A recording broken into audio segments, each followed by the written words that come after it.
j'aimerais que vous me disiez un mot sur chacun de ces deux intervenants. Alors, je les ai choisis d'abord parce que je les connais, donc je connais la qualité de leur travail. Je les ai choisis pour leur complémentarité. Valentine Zuber est donc une spécialiste des sciences humaines qui travaille surtout sur la laïcité et le protestantisme, et Jacques Pérès est un pasteur. Donc on avait la vision à la fois d'un chercheur et d'un cherchant, les deux étant à la fois chercheurs et cherchants. Le négoce et la banque ont-ils été, dans les différentes régions de France, les viatiques essentiels pour entrer en franc-maçonnerie? Alors tout à fait. Au XVIIIe siècle, sont d'abord entrés. Alors d'abord, au XVIIIe siècle, les protestants n'existent pas officiellement. Il n'y en a pas, puisque la religion dite RPR, religion prétendue réformée, n'existe pas. Les premiers protestants qui sont rentrés dans des loges françaises sont des protestants étrangers, qui la plupart étaient soit négociants, soit banquiers. Et comme ils étaient alliés à des familles protestantes, entre guillemets, françaises, eh bien j'ai consacré un chapitre que j'appelle l'entrée par le haut, c'est-à-dire qu'effectivement c'est les élites protestantes qui sont rentrées en premier dans des loges qui avaient déjà accueilli des protestants étrangers. Vous avez un chapitre sur l'Alsace. J'aimerais que vous nous parliez un petit peu du rôle particulier de l'Alsace par rapport aux protestants et à la maçonnerie. Alors l'Alsace, on dit toujours qu'elle a un statut particulier. L'Alsace-Moselle, c'est vrai, depuis 1919, quand elle est retournée à la France, notamment le système concordataire s'applique toujours, mais on oublie complètement qu'elle avait déjà un système particulier sous Louis XIV, puisque la révocation de l'édit de Nantes ne s'appliquait pas en Alsace, et donc les protestants avaient tout à fait le droit d'exercer leur culte officiellement, ce qui était interdit dans le reste de la France. C'est comme ça que je raconte que le maréchal de Saxe, on ne savait pas où l'enterrer, puisqu'il était à la fois étranger, protestant, libertin et franc-maçon, ce qui faisait beaucoup pour un seul homme, et que Louis XIV l'a fait enterrer à Strasbourg. On a dit, mais est-ce vrai, que les hauts grades du rite écossais étaient un culte de substitution à un protestantisme affadi? Non, moi je pense très honnêtement, et c'est très difficile à expliquer, que pas les hauts grades, mais au moins le plus typique de ces hauts grades, qui est celui de Rose-Croix, est ce que l'on appelle chrétien primitif. Alors, chrétien primitif, c'est une définition très particulière. Ça voulait dire l'idée que se faisaient les gens du XVIIIe du christianisme des origines. Alors, pourquoi le christianisme des origines? Parce que c'était avant les différents schismes, le temps où il n'y avait que des chrétiens, et non pas des catholiques, des protestants et des orthodoxes. C'était donc une substitution en moyenne d'œcuménisme pour qu'on puisse se réunir, ce qui était tout à fait le sens de la maçonnerie. Révolution en 1789. 85% des protestants étaient ruraux. Ont-ils été influents sur la déclaration des droits de l'homme? Non, les influences, elles sont les élites comme partout. La masse paysanne, alors peut-être un peu moins, je ne sais pas si j'ai écrit 95%, si j'ai écrit 96%, j'ai peut-être été un peu... 85. Ah, 85, oui, là je préfère.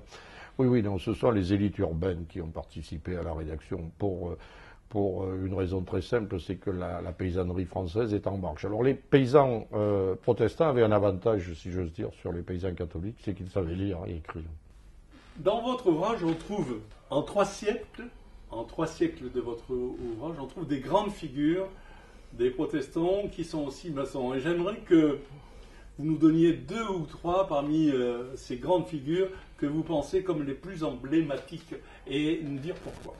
Les grands noms du XVIIIe siècle, c'est Cour de Gébelin, qui est à la fois quelqu'un qui a une vie maçonnique, qui s'est servi du réseau maçonnique, notamment, mais pas uniquement du réseau maçonnique, de tous les réseaux qu'il avait à sa disposition, pour obtenir les droits civiques minimum pour les protestants. Donc ça, c'est le grand nom du XIXe siècle. Le grand nom du XXe siècle, on a tendance à mettre Desmond, qui d'une certaine manière est celui qui a qui a soutenu la suppression de la référence obligatoire du grand architecte au Grand Orient de France. Desaguliers Alors Desaguliers c'est plutôt, et Desaguliers finalement a fait toute sa carrière, si j'ose dire, en Angleterre.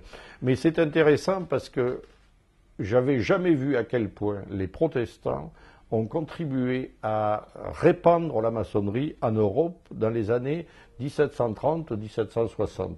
Ça, j'avais vu.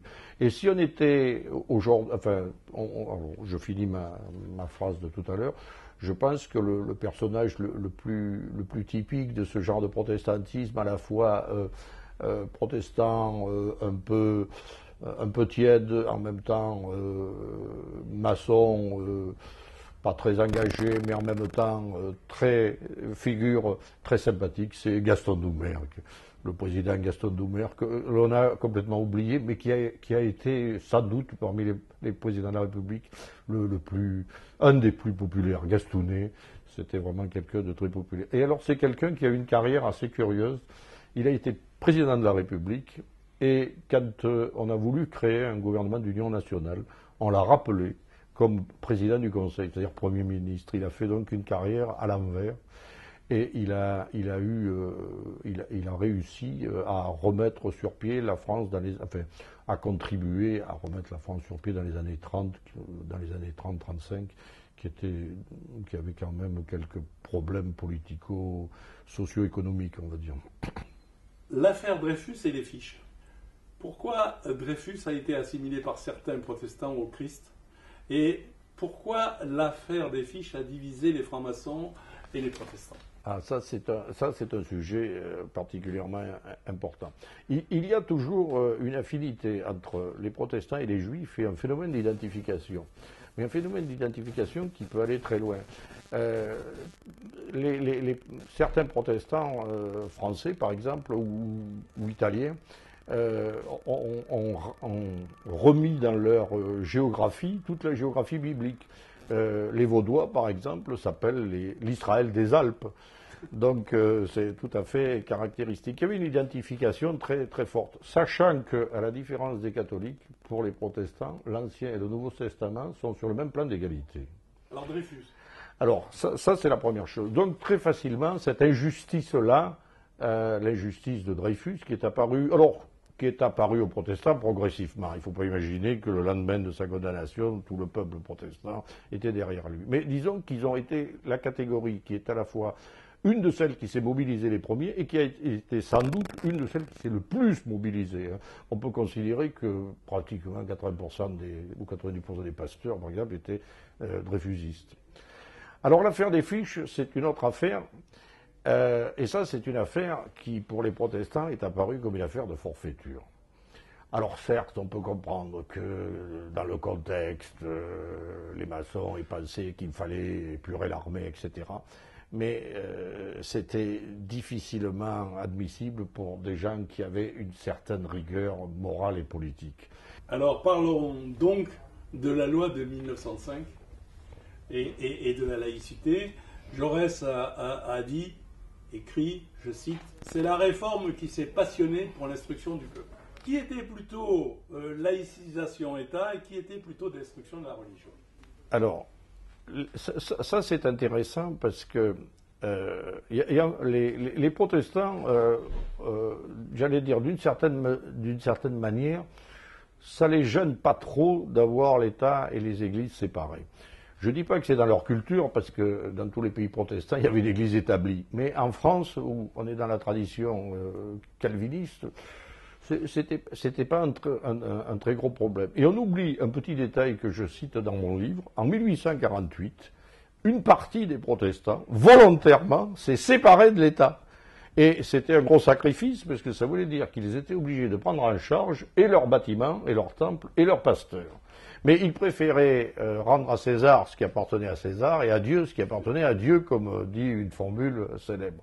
Donc, dans les années 1900, les protestants n'étaient pas hostiles à la séparation. Qu'est-ce que francs-maçons et protestants ont-ils en commun?